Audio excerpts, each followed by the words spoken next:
एक बार गौतम बुद्ध अपने सफर पर थे और वो जंगलों से होकर एक आश्रम में पहुंच गए और उन्होंने वहां पहुंचते ही एक सभा का आयोजन किया। सभा के दौरान उनसे किसी ने पूछा कि बुद्ध, मैं एक छोटा सा व्यापारी हूं और मैं एक बहुत बड़ा व्यापारी बनना चाहता हूं, पर मेरी जिंदगी में हर तरफ से परेशानियां ही परेशानियां हैं। मैं अपने लक्ष्य पर ध्यान ही नहीं दे पाता। मैं अपना ध्यान अपने लक्ष्य पर पूरी तरह से कैसे रख सकता हूँ? तो महात्मा बुद्ध ने कहा, मैं जब यहाँ आ रहा था तब मैं पानी पीने के लिए एक तालाब के पास रुका और तभी मैंने कुछ अनोखा देखा और उससे मैंने भी सीखा कि हमें अपना ध्यान अपने लक्ष्य पर कैसे रखना चाहिए। और गौतम बुद्ध ने वो बताना शुरू किया।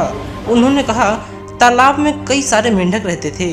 उन मेंढकों में एक राजा मेंढक था। उस दिन सारे मेंढक ने कहा क्यों न कोई प्रतियोगिता खेली जाए। तालाब में एक पेड़ था। राजा मेंढक ने कहा कि जो भी इस पेड़ पर चढ़ जाएगा वो विजयी कहलाएगा। सारे मेंढक द्वारा इस प्रतियोगिता को स्वीकार कर लिया गया और तभी प्रतियोगिता का आयोजन किया गया।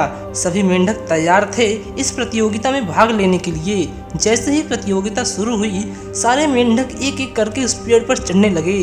कुछ मेंढक ऊपर चढ़ते और फिसलते फिर गिर जाते। ऐसे ही कई मेंढक ऊपर चढ़ते रहे और फिसलते रहे और फिर गिरते रहे।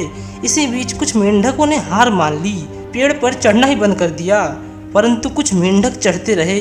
जो मेंढक नहीं चढ़ पा रहे थे और प्रतियोगिता को छोड़ दिया था, वो कह रहे थे इस पर कोई नहीं चढ़ पाएगा, ये असंभव है। जो मेंढक दोबारा चढ़ रहे थे उन्होंने भी अब हार मान ली थी। परंतु उनमें से एक मेंढक लगातार प्रयास कर रहा था। लगातार प्रयास करने के कारण अंत में वो पेड़ पर चढ़ गया। सभी मित्रों द्वारा तालियां बजाई गई और सबने उसके चढ़ने का कारण पूछा। इस पर महात्मा बुद्ध कहते हैं, अब ध्यान देना उस मेंढक ने क्या कहा जिससे वो कामयाब हो सका। उन्हीं मेंढकों में से किसी दूसरे मेंढक ने कहा, ये तो बहरा है, इसे कुछ सुनाई नहीं देता। उस बहरे मेंढक के एक दोस्त ने उससे पूछा कि तुमने ये कैसे किया? इतना बड़ा पेड़ जिस पे कोई और नहीं चढ़ सका, उस पे तुम चढ़ गए। तो उसने कहा, मुझे कुछ नहीं सुनाई दे रहा था। मुझे लग रहा था नीचे खड़े ये लोग मुझे प्रोत्साहित कर रहे हैं कि तुम कर सकते हो और तुम ही हो जो इसे कर सकते हो। मैं आखिरकार इस पेड़ पर चढ़ गया। मुझे पता था कि मुझे बस तब तक हार नहीं माननी है जब तक मैं उसे हासिल नहीं कर लेता।